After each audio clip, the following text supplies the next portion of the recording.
ఏం చేస్తున్నారు? వరద తగ్గి దాదాపు 48 గంటలైనా ప్రజల్ని ఆదుకోరా?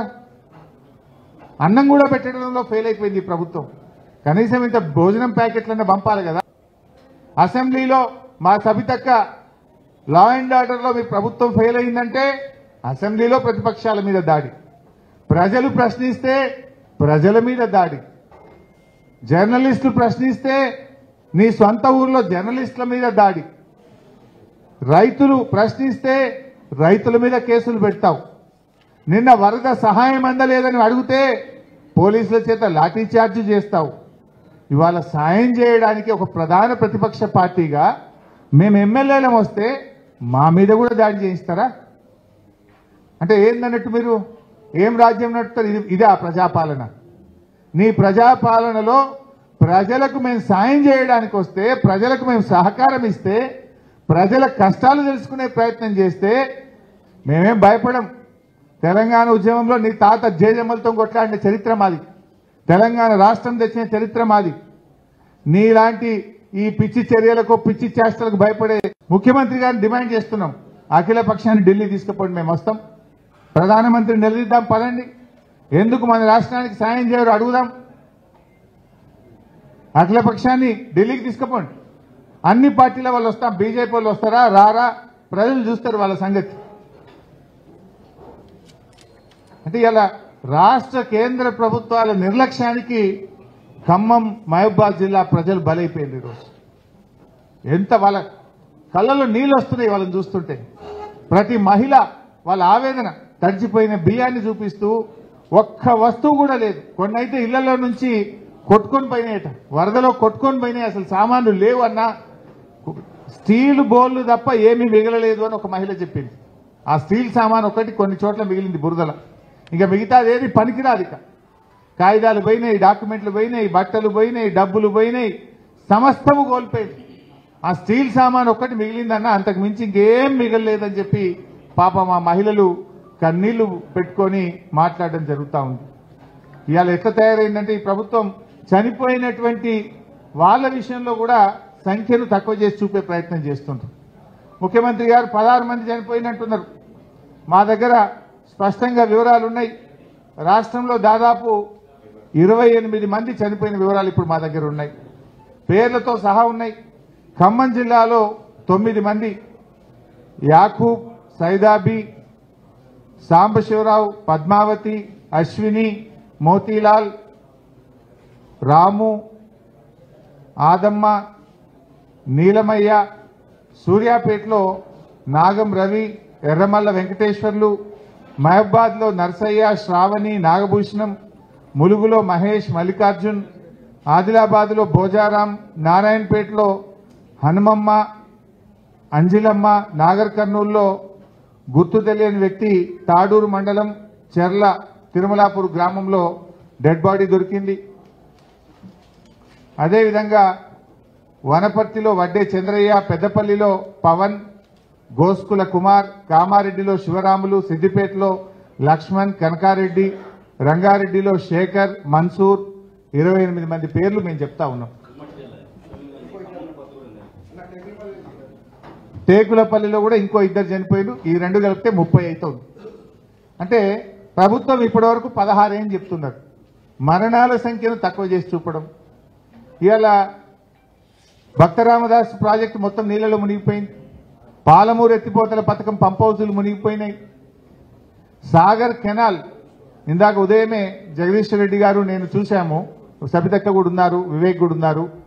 సాగర్ కెనాల్ తెగిపోవడానికి పూర్తిగా ప్రభుత్వ నిర్లక్ష్యమే కారణం. ఆ రోజు తాగునీరు ఖమ్మంకు తెచ్చేటప్పుడు ఎస్కేప్ కెనాల్ కు వెల్డింగ్ చేసిండ్రు. మరి సాగునీరు తెచ్చిన తర్వాత మళ్ళీ ఆ వెల్డింగ్ ఓపెన్ చేయాలన్నా వద్దా? ఆ వెల్డింగ్ తీసేయాలన్నా వద్దా? ఆ వెల్డింగ్ తీసేసి ఎస్కేప్ కెనాల్ లేపాలి, ఎస్కేప్ ఛానల్ను ఓపెన్ చేయాలి. ఎస్కేప్ ఛానల్ను ఓపెన్ చేయక అది వెల్డింగ్ చేసి పెట్టడం వల్ల వరద వచ్చినప్పుడు అది ఓపెన్ చేసే అవకాశం లేకపోయింది. దాంతో 133, 134 దగ్గర 2 చోట్ల ఇవాళ నాగార్జున సాగర్ లెఫ్ట్ కెనాల్ కొట్టుకుపోయిన పరిస్థితి ఏర్పడ్డది. 1000 ఎకరాల్లో పంట నష్టం జరిగింది. దాదాపు 2000 ఎకరాల్లో అక్కడ పంట నష్టం జరిగింది. ఇది కేవలం ప్రభుత్వ నిర్లక్ష్యం. అధికారుల నిర్లక్ష్యం. సకాలంలో ప్రభుత్వం స్పందించుంటే ఆ ఏదైతే టాకా కొట్టిండ్రో అది తీసేసి ఆ ఎస్కేప్ ఛానల్ ఓపెన్ చేసి ఉంటే ఇవాళ సాగర్ కెనాల్ కొట్టుకపోకపోతుండే, వేల ఎకరాల్లో పంట నష్టం జరగకపోతుండే. కొన్ని వేల ఎకరాల్లో నష్టం జరిగింది. ఇదే రెవెన్యూ మంత్రి పొంగులేటి గారు గతంలో 30,000 ఎకరానికి సహాయం చేయాలని ఆయన డిమాండ్ చేశాడు. మా ప్రభుత్వంలో ఆ రోజు ఉన్నప్పుడు 30,000 ఇవ్వాలి ఎకరానికి అన్నాడు. మీరే కదా రెవెన్యూ మంత్రి, రెవెన్యూ అండ్ రిహాబిలిటేషన్ మినిస్టర్ మీరే. మీ జిల్లాలోనే ఎక్కువ నష్టం జరిగింది. మీ నోటితోనే 30,000 ఇవ్వాలని ఆ రోజు అడిగారు. దయచేసి ప్రతి ఎకరాకు 30,000 రూపాయలు ఇచ్చి రైతుల్ని ఆదుకోవాలని చెప్పి మేము ఈ ప్రభుత్వాన్ని డిమాండ్ చేస్తా ఉన్నాం. ఈ నిర్లక్ష్యం మీ నిర్లక్ష్యం, మీ తప్పిదం వల్ల ఇవాళ సాగర్ కెనాల్ దిగిపోయింది. సాగర్ కెనాల్ బాధితులతో పాటు రాష్ట్ర వ్యాప్తంగా ఎక్కడెక్కడైతే పంట నష్టం జరిగిందో గతంలో రెవెన్యూ మంత్రి పొంగులేటి శ్రీనివాసరెడ్డి గారు డిమాండ్ చేసిన విధంగా ఎకరానికి 30,000 రూపాయలు ఇచ్చి రైతుల్ని ఆదుకోవండి. చాలా చోట్ల ఇసుక మేట పెట్టింది. ఆ పొలాల్లో ఇసుక మేట పెట్టిన తర్వాత చోట కూడా రైతులు చాలా బాధపడతా ఉన్నారు. వాళ్ళు కూడా మా దృష్టికి తెచ్చారు, కన్నీళ్లు పెట్టుకున్నారు. ఆ ఇసుక మేట తీయాలంటే చాలా కష్టమవుతుంది, కనీసం వారికి 50,000 ఆర్థిక సహాయం ఏ రైతుల పొలాల్లో అయితే ఇసుక మేట పెట్టడం జరిగిందో వారికి సహాయం అందించాలని చెప్పి కూడా మేము కోరుతా ఉన్నాం. ఇవాళ రేవంత్ రెడ్డి గారు ఏది మాట్లాడినా నిన్న కూడా మాట్లాడుతూ మేము ఆర్థిక సహాయం చేయాలన్నట్టు. ప్రతిపక్షంలో ఉన్నప్పుడు ఆ రోజు మేము ప్రభుత్వంలో ఉంటే ప్రభుత్వం మాకు సాయం చేయట్లేదని మాట్లాడినాం. ఇవాళ అధికారంలో ఉంటే కూడా మళ్ళీ ప్రతిపక్షాన్ని విమర్శిస్తున్నావు అంటే ఇది నీ చేతగాంతనం. అధికారంలో ఉన్నా నువ్వే విమర్శిస్తావు, ప్రతిపక్షంలో ఉన్నా విమర్శిస్తావు. ప్రతిపక్షంలో అంటే నువ్వు మమ్మల్ని విమర్శించడం అంటే మేము అర్థం చేసుకుంటాం. ఇవాళ చేయగలిగే స్థితిలో ఉండి అధికారంలో ఉండి ప్రజలకు సేవ చేయడంలో నువ్వు ఫెయిల్ అయిపోయినావు. అసలు ఎక్కడ పోయినావు? మొన్న నువ్వు వరదలు వచ్చినాడు, వరదలు వచ్చిన 24 గంటలు నువ్వు ఇంట్లోనే ఉన్నావు. కనీసం ఒక వీడియో కాన్ఫరెన్స్ పెట్టలే, సెక్రటరియట్కు రాలేదు, ఎక్కడున్నావని నేను అడుగుతా ఉన్నా. You are failed. ఈ రకంగా నీ వైఫల్యాన్ని ప్రతిపక్షాల మీద నీ యొక్క ఫెయిల్యూర్లో నీకు అంటిన బురదను ప్రతిపక్షాలకు అంటించాలి, నీ బురద గడుక్కోవాలని చూస్తున్నావు నువ్వు. కానీ ప్రజలు ఏమంటున్నారు? ఇవాళ ఖమ్మంలో మేము తిరుగుతుంటే అన్నా మీ ప్రభుత్వమే బాగుండే, కేసీఆర్ గారు బాగా చేసిండ్రు అని కొన్ని వందల నోట్ల మేము విన్నాం. ఇవాళ ఏది మాట్లాడినా అంతే. రైతు రుణమాఫీ కాలేదంటే హరీష్ రావు గారు ఇంటింటికి పోయి కాగితాలు జమ చేసి మాకు ఇవ్వాలంటాడు. లేదా కేంద్రం బడ్జెట్ ఇస్తలేదంటే కేసీఆర్ గారు దీక్ష చేయాలంటాడు. వరదలు వచ్చినాయి సాయం చేయంటే బీఆర్ఎస్ వాళ్ళు చేయాలంటాడు. మరి అన్ని మేం చేస్తే నువ్వెందుకు కూర్చున్నావు సీఎం కుర్చీగా? నువ్వు ఉన్నది చేయనీక దేనికోసం? వరదల్లో కూడా రాజకీయం చేస్తావా? నేనేం మాట్లాడిండు మీరు చూడలేదా బ్రదర్? సూర్యాపేటలో మా మీద బురద చల్లిండు, పొద్దున చిట్చాట్లో మమ్మల్ని తిట్టిండు.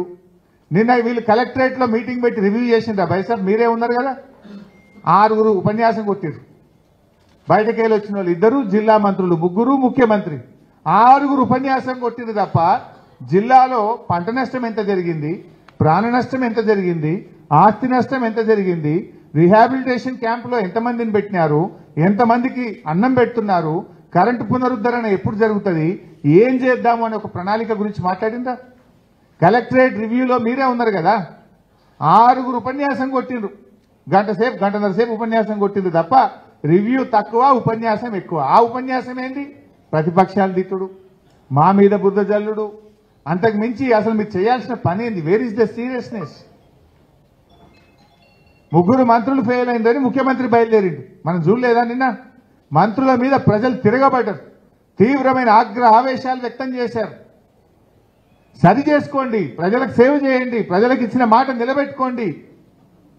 అది మీకు చేత కాదు. మేమొస్తే చివరికి మా మీద కూడా దాడి చేసే ప్రయత్నం చేయాలి. ఎకరానికి 50,000 రూపాయల సాయం అందించండి. అదేవిధంగా సర్టిఫికెట్లు, డాక్యుమెంట్లు ఎవరైతే నష్టపోయినరో ఇంటి రిజిస్ట్రేషన్ డాక్యుమెంట్లు కానీ, అదేవిధంగా మున్సిపల్ డాక్యుమెంట్స్ అన్ని కూడా పోయినాయి. అదేవిధంగా పిల్లల సర్టిఫికెట్స్ అన్ని కూడా పోయినాయి. వాళ్ళందరికీ కూడా దయచేసి ఉచితంగా సర్టిఫికెట్లు ఇప్పించే కార్యక్రమం చేపట్టండి. ఇళ్లలో పూర్తిగా మునిగిపోయి కట్టుబట్టలు తప్ప ఏమీ లేనటువంటి ఇండ్లు ఉన్నాయి. దాదాపు నాకు తెలిసి ఒక 3,000 ఇళ్లు ఖమ్మంలో ఉన్నట్టుగా ప్రాథమిక అంచనా, మా పార్టీ అంచనా. ఫ్రిడ్జ్లు, టీవీలు, గ్రైండర్లు, కూలర్లు, బట్టలు, బెడ్స్, బియ్యము, సమస్తం బట్టలు తప్ప ఏమీ లేవు.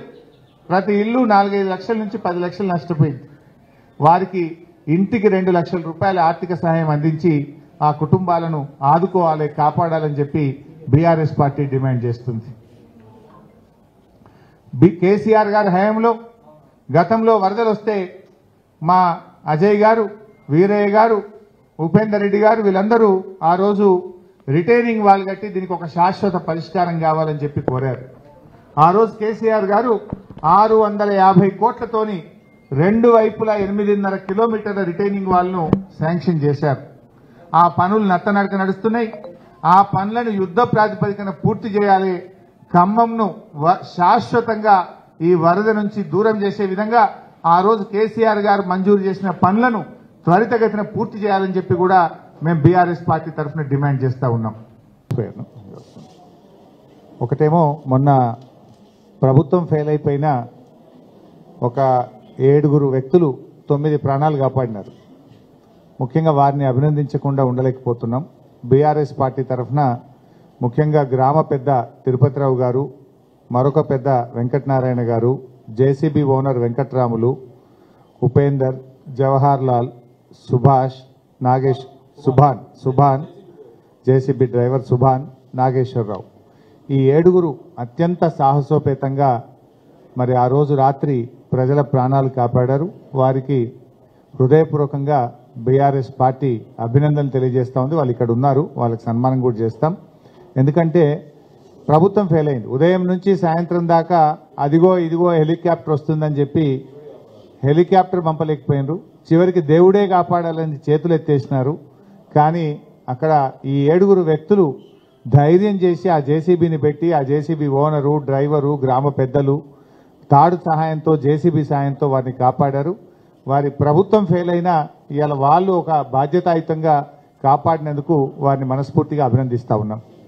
అదేవిధంగా ఈరోజు మా పువ్వాడ అజయ్ గారు దాదాపు 3,000 మందికి కూరగాయలు, నిత్యావసర వస్తువులు పంపిణీ చేయడానికి స్టార్ట్ చేసినారు. దాదాపు కొంతమందికి ఈరోజు అయింది, మిగతా వాళ్ళకి చేస్తున్నారు. అదేవిధంగా వడ్డీరాజు రవిచంద్ర గారు కూడా ఒక 3,000 నిత్యావసర వస్తువుల సరుకులను వారు కూడా పంపిణీ చేస్తున్నారు. వారికి కూడా అభినందనలు.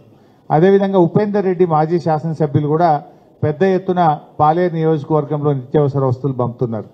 అంతేకాకుండా మేము బీఆర్ఎస్ పార్టీ తరఫున కూడా రాష్ట్ర వ్యాప్తంగా మా నియోజకవర్గాల నుంచి కూడా రేపటి నుంచి వారికి అవసరమైన బియ్యం కానీ, పప్పులు, నూనెలు, బట్టలు తదితర వస్తువులు కూడా రేపటి నుంచి మేము కూడా లారీల్లో, డీసీఎంల్లో ఖమ్మం మా బీఆర్ఎస్ పార్టీ ఆధ్వర్యంలో ఇక్కడికి పంపించి పంపిణీ కూడా చేయబోతా ఉన్నాం. ఇప్పటికే రాష్ట్ర వ్యాప్తంగా బీఆర్ఎస్ పార్టీ కాల్ ఇచ్చింది. మొన్న మా సిద్దిపేటలో అయితే 4-5 లారీలు రెడీ అయినాయి. రేపు ఉదయం నేను జెండా ఊపి ఖమ్మంలో అజయ్ గారికి పంపిస్తాను. అట్లా అన్ని నియోజకవర్గాల నుంచి కూడా రాష్ట్ర వ్యాప్తంగా బీఆర్ఎస్ పార్టీ ఇతోధికంగా సాయం చేయబోతా ఉంది. ఆ కుటుంబాలను చూసిన తర్వాత నిజంగా కళ్ళలో నీళ్ళు వచ్చినాయి. పెద్ద ఎత్తున ఆ కుటుంబాలకు పాలేరు, ఖమ్మం ఈ ప్రాంత నియోజకవర్గ ప్రజలకు పెద్ద ఎత్తున మేము అన్ని రకాల సహాయ సహకారాలు అందిస్తాం. మా దగ్గర నుంచి కూడా ఇక్కడికి పంపించడం జరుగుతుంది. ఇకపోతే కొన్ని ఫొటోస్ ఉన్నాయి. ఈరోజు మా దగ్గర జరిగినటువంటి దాడి మీద ఫోటోలన్నీ కూడా మీకు పంపిస్తాను మీడియా మిత్రులకు. కట్టెలు పట్టుకొని పక్కనే సిఐ ఉన్నాడు, కర్రలు పట్టుకొని బండలు పట్టుకొని స్పష్టంగా దాడి చేస్తున్నారు. సిఐ, కాంగ్రెస్ గుండాలు ఇద్దరు ఆ ఫోటోలో ఉన్నారు. వీడియోస్ కూడా ఉన్నాయి, మీకు అవన్నీ కూడా షేర్ చేస్తాం. దయచేసి ప్రజలకు, మేము దానికేం భయపెట్టడం కాదు, ఈ తాటాకు చప్పులకు భయపడం, కానీ అట్లీస్ట్ ఇప్పటికైనా మా దాడి గురించి కంటే కూడా మా బాధ, మా ఆవేదన ఆ ప్రజలకు సాయం జరగాలి. ప్రతి ఇంటికి 2 లక్షల సహాయం చేయండి. చనిపోయిన వాళ్ళకి 25 లక్షలు ఇవ్వండి. సర్టిఫికెట్లు ఉచితంగా ఇప్పించండి. వాళ్ళని పేదల్ని కాపాడండి. మిమ్మల్ని విడిచిపెట్టాం, మేము ఇంకా కొట్లాడతాం మీ మీద. ఇప్పుడు ఇది సమయం కాదని ఓపికతో ఉన్నాం. తప్పకుండా పిల్లలకు బుక్స్ కూడా పోయినాయి మొత్తం. కొత్తగా మళ్ళీ పాఠ్య పుస్తకాలు ఇవ్వండి, నోట్బుక్స్ ఇవ్వండి, సర్టిఫికెట్స్ ఇవ్వండి. ఆ కుటుంబాలను ఆదుకోండి. ఇప్పటికీ మంచినీళ్ళు పోలేదు, ఇప్పటికీ కరెంటు పోలేదు. మీరు ఫెయిల్ అయిపోయింది. కనీసం ఇప్పటికైనా కళ్ళు తెరిచి మా మీద దాడితో ఏమొస్తుంది? ప్రజలకు సేవ చేయండి, ప్రజలకు మేలు చేయండి. మిమ్మల్ని నమ్మి 9 సీట్లు గెలిపిస్తే ఖమ్మం ప్రజలకు దారుణంగా ఇలా మీరు అన్యాయానికి గురి చేసిండ్రు, నష్టానికి గురి చేసిండ్రు. It's total failure of the government. ఇలా కొద్దిగా మీరు జాగ్రత్త పడి ఉంటే, ముందస్తుగా మీరు సౌండ్ సిస్టమ్ పెట్టి ప్రజల్ని అలర్ట్ చేసి ఉంటే ప్రాణాలు కాపాడగలిగేది, ఆస్తి నష్టాన్ని నివారించే అవకాశం ఉండే. కానీ ఇక్కడ గవర్నమెంట్ యొక్క ఫెయిల్యూర్ అనేది చాలా స్పష్టంగా కనబడుతుంది. జరిగింది. ఇప్పుడైనా కళ్ళు తెరవండి, ఆ ప్రజల్ని కాపాడండి.